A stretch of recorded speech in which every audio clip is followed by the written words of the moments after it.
টিটপ আমাদের প্রতিনিধি এই মুহূর্তে আমাদের সঙ্গে রয়েছে। টিটপ, বেশ কিছুটা সময় চলে গিয়েছে, এখন এই মুহূর্তে সেখানে কি চলছে, কি দেখতে পাচ্ছ?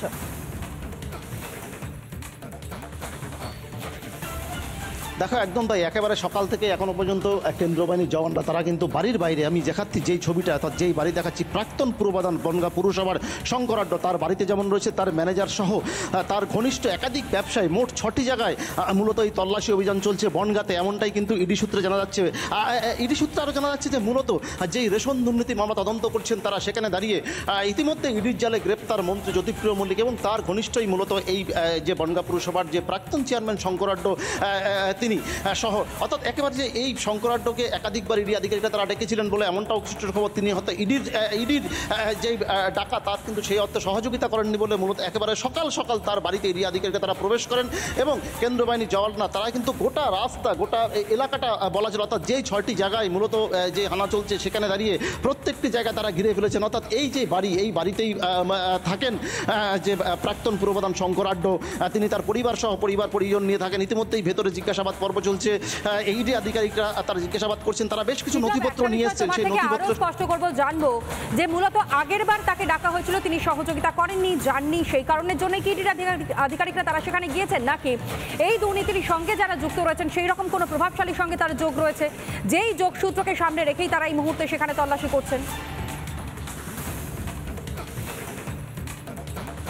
দেখো, একেবারে তুমি যে প্রশ্নটা করলে স্বাভাবিকভাবেই, অর্থাৎ একদিকে যেমন যে অর্থাৎ গত বছর অর্থাৎ 2023 সাল যখন এই প্রাক্তন পুরপ্রধান শঙ্কর আড্ডকে ডাকা হয়েছিল, সেই সময় তিনি যেমন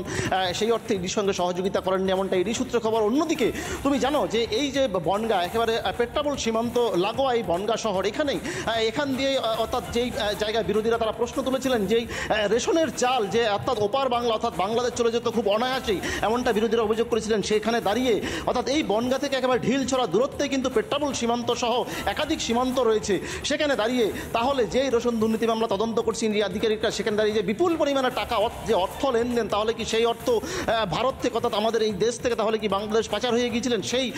বিষয়গুলো কিন্তু তদন্ত করছেন, তারা জিজ্ঞাসাবাদ করছেন, তারা জানতে চাইছেন মূলত শুধুমাত্র যে এই যে প্রাক্তন পুরপ্রধান শঙ্কর আড্ড তাকে নয়, তার ঘনিষ্ঠ একাধিক ব্যবসায়ী যারা রয়েছেন বা তার যে ম্যানেজার অর্থাৎ তার যে গোটা ব্যবসা যে দেখভাল করেন সেই যারা রয়েছেন, তাদের প্রত্যেকে জিজ্ঞাসাবাদ করছেন, যে গোটা অর্থাৎ তাদের সমস্ত নথিপত্র জানবার চেষ্টা করছেন ইডি আধিকারিকরা, তারা যে মূলত কিভাবে এই যে রেশন দুর্নীতি মামলার যে তদন্ত যেই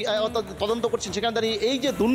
দুর্নীতির জাল কত দূর পর্যন্ত বিস্তার রয়েছে। স্বাভাবিকভাবে আরেকবার দেখাতে বলবো আমার সহকর্মীকে, অর্থাৎ এই যে বাড়ি, এই বাড়িতেই মূলত থাকেন চেয়ারম্যান অর্থাৎ প্রাক্তন চেয়ারম্যান শঙ্কর আড্ড, তিনি থাকেন তার পরিজন নিয়ে। পাশাপাশি এই বাড়িতে যেমন চলছে তল্লাশি অভিযান, জিজ্ঞাসাবাদ চলছে ভেতরে, তেমনিভাবে পার্শ্ববর্তী অর্থাৎ এই আমরা যেখানে দাঁড়িয়ে রয়েছি তার থেকে ঠিক ডান দিকে বাদিকে অর্থাৎ আমার ঠিক দুদিকেই সেখানেও শঙ্কর আড্ডের বেশ কিছু অর্থাৎ তার যে ঘনিষ্ঠ ব্যবসায়ীরা রয়েছেন তাদের বাড়িতেও তল্লাশি চলছেন। কেন্দ্রীয় বাহিনীর জওয়ানরা তারা গোটা বাড়িগুলো সমস্ত অর্থাৎ যে সমস্ত বাড়িতে 6টি বাড়িতে যে মোট তল্লাশি চলছেন সমস্ত বাড়ি ঘিরে রেখেছেন, ভেতরেই জিজ্ঞাসাবাদ পর্ব চলছেন, মহিলা আধিকারিকরা রয়েছেন তারা জিজ্ঞাসাবাদ করছেন। স্বাভাবিকভাবে এখন দেখার বিষয় যে এই তল্লাশি অভিযান বা এই জিজ্ঞাসাবাদ পর্ব কত সময় চলে, পাশাপাশি এই জিজ্ঞাসাবাদের পর কি তথ্য বেরিয়ে আছে সেদিকেও যেমন আমাদের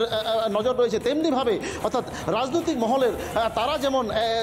অর্থাৎ এই দিকে অর্থাৎ যে বনগাঁ অর্থাৎ আজকে বলা চলে যে গোটা বনগাঁ শহর ইডি আধিকারিকরা তারা ঘিরে রেখেছেন, তারা যেই 6টি জায়গায় তারা তল্লাশি পর্ব করছেন, সেখানে দাঁড়িয়ে তারা মূলত বেশ যে নথিগুলো নিয়ে এসছেন তাদের কাছে, ইডি আধিকারিকদের কাছে যে নথি রয়েছে দুর্নীতি মামলার বা যে কিছু তথ্য রয়েছে সেই তথ্যগুলোর সঙ্গে তারা মিলিয়ে দেখছেন। আমরা দেখেছিলাম যে অর্থাৎ গত বছরই